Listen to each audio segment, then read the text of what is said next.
हमसे पूछ रहे हो तो आप वो कथा सुनते सुनते मत करो, उसमें तो ध्यान आपका केंद्रित होना चाहिए। कथा सुनते समय मन विरह से भर जाता है और लगता है बस माला होती रहे, कथा चलती रहे। क्या है करना उचित है? बहुत बढ़िया है। कथा सुनते सुनते माला करना और बढ़िया है, कम से कम मन व्यथित नहीं होता।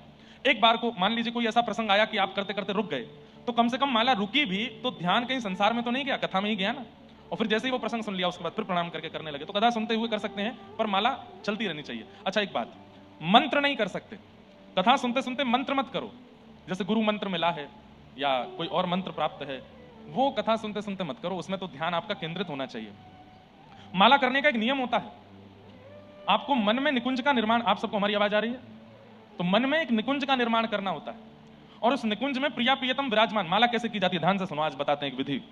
हम अपनी विधि बता रहे हैं, इसमें आप अपने आचार्य अपने गुरुओं से पूछ सकते हो, वो जैसा कहें वैसा करो। हमसे पूछ रहे हो तो हम अपनी विधि बताते हैं। हम जब माला करते हैं तो कैसे करते हैं? मौन हो जाते हैं स्नान के बाद।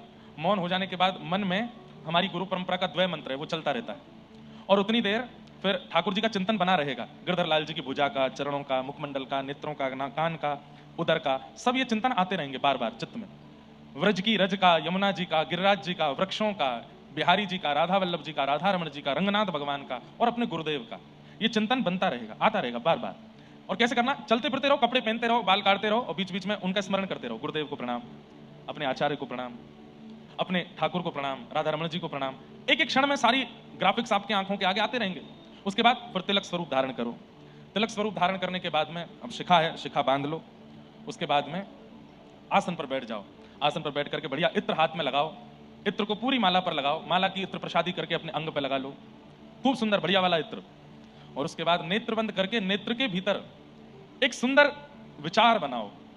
यमुना जी बहती हुई आ रही है, सुंदर यमुना जी का तट है, वहां एक दिव्य सेज विराजमान है और उस सेज पर मैंने प्रार्थना की है तो यहां से किशोरी जी आकर के विराज गए हैं, यहां से श्याम सुंदर आके विराज गए हैं और उन दोनों के चरणों को अपनी गोद में लेके मेरे सदगुरु बैठे हैं, मेरे गुरुदेव।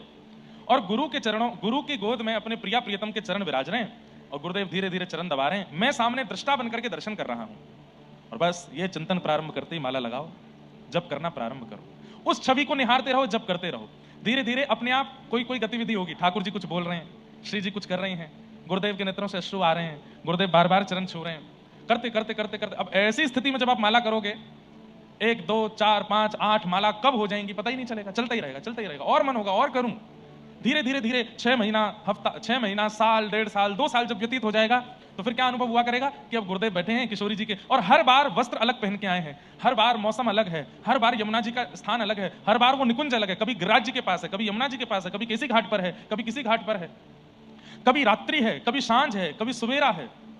इस प्रकार हर ऋतु आदि परिवर्तित करते रहो, जब जब नेत्र बंद करो। साल 1.5 साल बाद क्या होगा, गुरुदेव आपको बुलाया करेंगे, आओ तुम भी चरण दबाओ, और माला करते करते आप भी चरणों में पहुंच जाओगे। इस प्रकार अब बस इतना ही समझ लो, इससे आगे के और बहुत अनुभव होंगे, पर माला ऐसे करो। माला ये नहीं कि गुरुदेव ने कहा 8 माला करनी, 16 माला करो, फेर रहे हैं महाराज, खींच रहे हैं उसको। ऐसे माला का क्या फायदा? कोई फायदा नहीं। माला का एक नियम है, माला का एक भाव है, वो माला इसलिए करी जा रही है, इसलिए गुरुदेव ने आज्ञा की ताकि आप जहां हैं, जिस स्तर पर हैं, उससे थोड़ा ऊपर जाइए। लेकिन हम क्या कर रहे हैं, हम और नीचे गिर जाते हैं। क्यों? केवल उसको एक नियम मान करके करते हैं। नियम नहीं है वो।